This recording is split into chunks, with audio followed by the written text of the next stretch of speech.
జగన్మోహన్ రెడ్డి వస్తున్నాడంటే వామ్మో వస్తున్నాడా అని ఆ ప్రాంతంలో ఉండేటువంటి ప్రజలు బెంబేలెత్తే పరిస్థితి సార్. 3 సార్లు చూశాం కదా. ఎక్కడికి వెళ్ళినా సరే అరాచకం, బల ప్రదర్శన. నేను నిన్న ఒక టీవీలో మాట్లాడుతూ చెప్పానండి, 500 రూపాయలు బిర్యానీ ప్యాకెట్, 2 లీటర్ పెట్రోల్ అని చెప్పి అన్నాను. కానీ ఇవాళ నాకు తెలిసింది ఏంటంటే 1000 రూపాయలు అంట సార్. ఆహా. ఎవరు 500కి రామం చెప్పారంట. ఉమ్. 1000 రూపాయలు 2 నోట్లు, బిర్యానీ ప్యాకెట్, 2 లీటర్ పెట్రోల్ కొడితేనే ఆ జనం వచ్చారంట.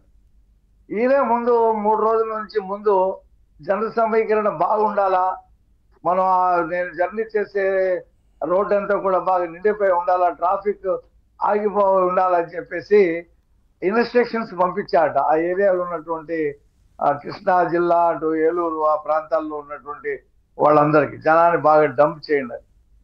ఇతను రైతుల్ని పరామర్శించడానికి వెళ్ళాడా, బల ప్రదర్శనకి వెళ్ళాడా అనేది నిన్న అందరికీ ఆశ్చర్యం వేసింది.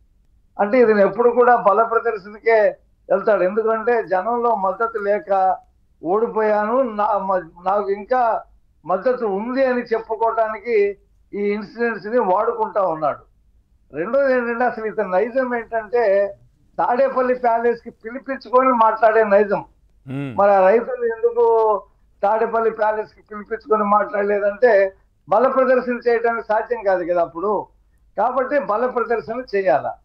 ఈయన లండన్ వెళ్ళి మొన్ననే వచ్చాడు.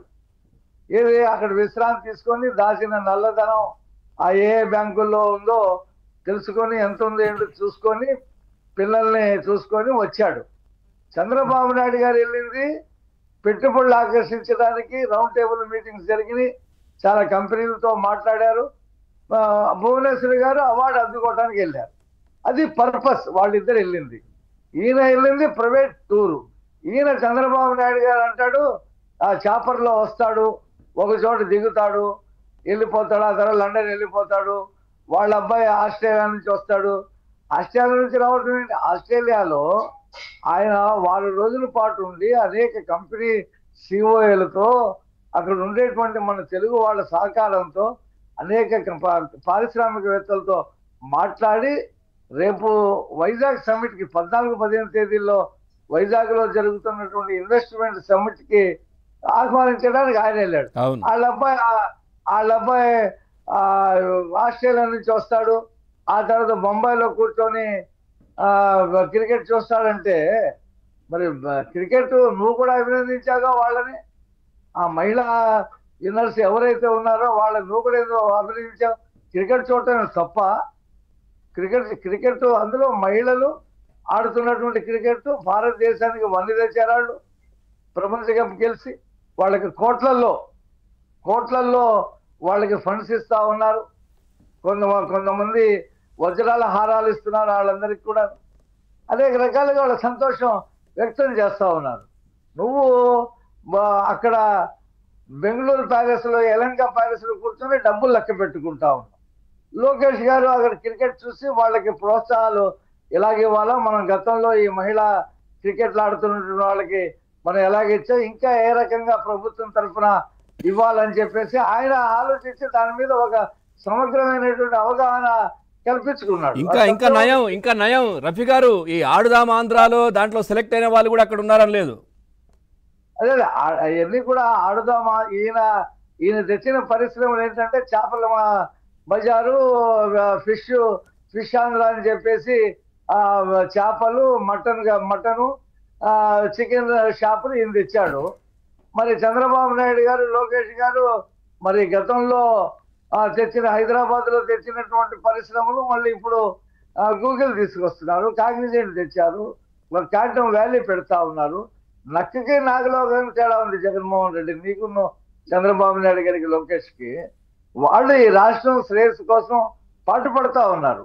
నువ్వు అరాచక పాలన చేయడం కోసం నువ్వు నిలుచున్నావు. నువ్వు ఇలాగే ప్రతి ఊర్లో నీ బల ప్రదర్శన చేయాలి జగన్మోహన్ రెడ్డి.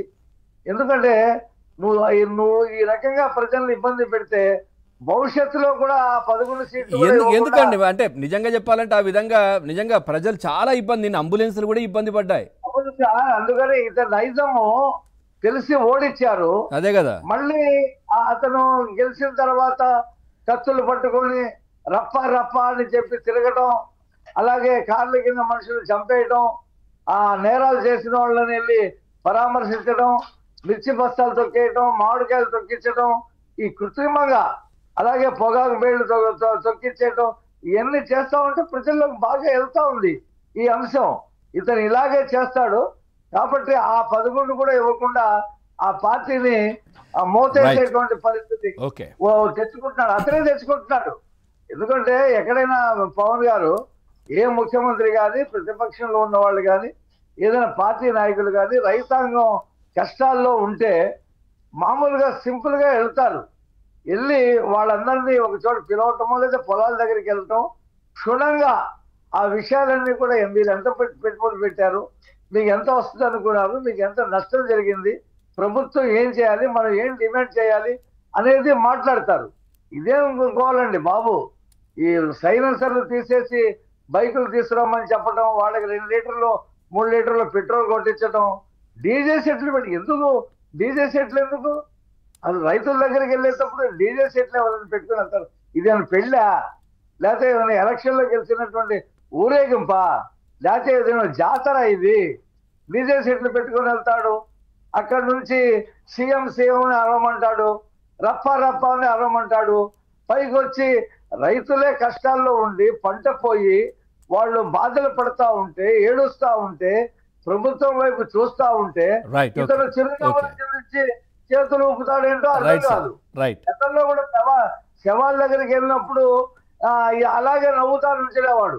మన ఏబిఎన్ ఆంధ్రజ్యోతిలో వీకెండ్ దాంట్లో చెప్పారు కదా రాధాకృష్ణ గారు, నార్కిస్టిక్ అనేటువంటి ఒక మానసిక వ్యాధి గ్రస్తులు ఈ రకంగా జగన్ లాగా ప్రవర్తిస్తారు. తల్లిని చెల్లిని పంపేయటం, బాబాయిని చంపేయటం, లేకపోతే శవాల దగ్గరికి వెళ్ళి నవ్వటం, లేకపోతే సందర్భానికి భిన్నంగా ప్రవర్తించడం, ఇవన్నీ కూడా అది అమెరికాలో ఉందంటే ఆ ట్రీట్మెంట్. మరి అమెరికా ఎవరైనా ఆ పార్టీ నాయకులు చెప్పి పంపిస్తే ఆ పార్టీకి మంచిది, లేకపోతే ఆ పార్టీ కూడా